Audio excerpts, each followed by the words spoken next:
Have you ever thought about all the things humans freely gain from the natural environment?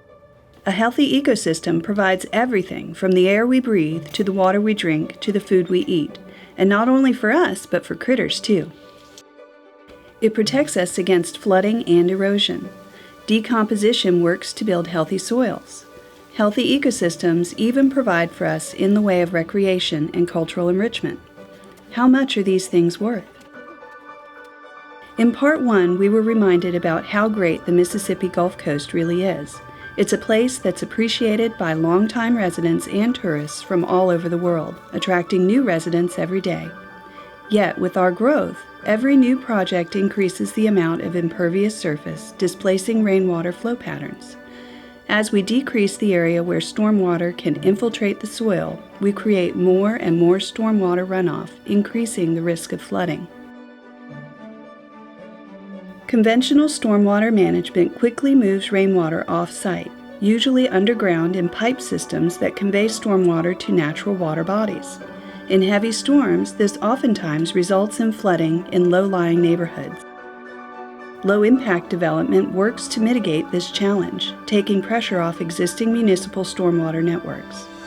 It uses natural processes in a designed approach, working with nature to slow, disperse, and filter stormwater, allowing it to infiltrate the soil close to its source rather than piping it downstream.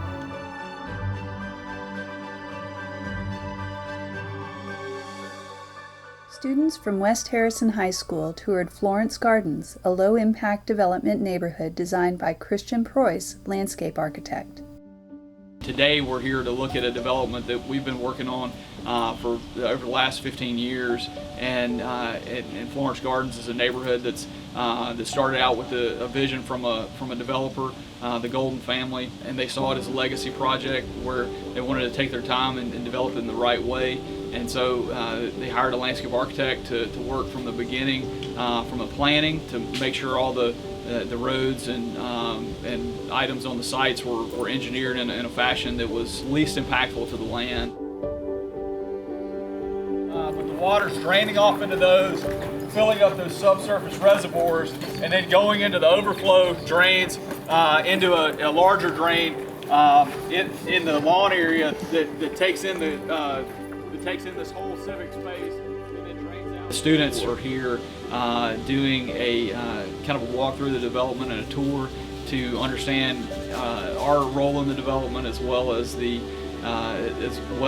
developer's passion and the components of sustainable development. And so we're glad to showcase what we've been involved with, and hopefully inspire these students to get in careers that include these types of things and these types of disciplines that they can get excited about, from a botanical standpoint to an engineering standpoint to a landscape architecture or urban design.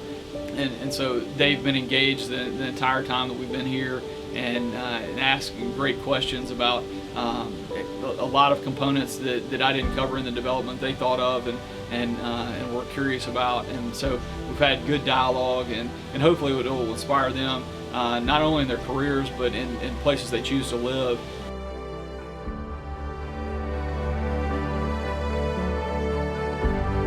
It benefits the developer and really from a land standpoint.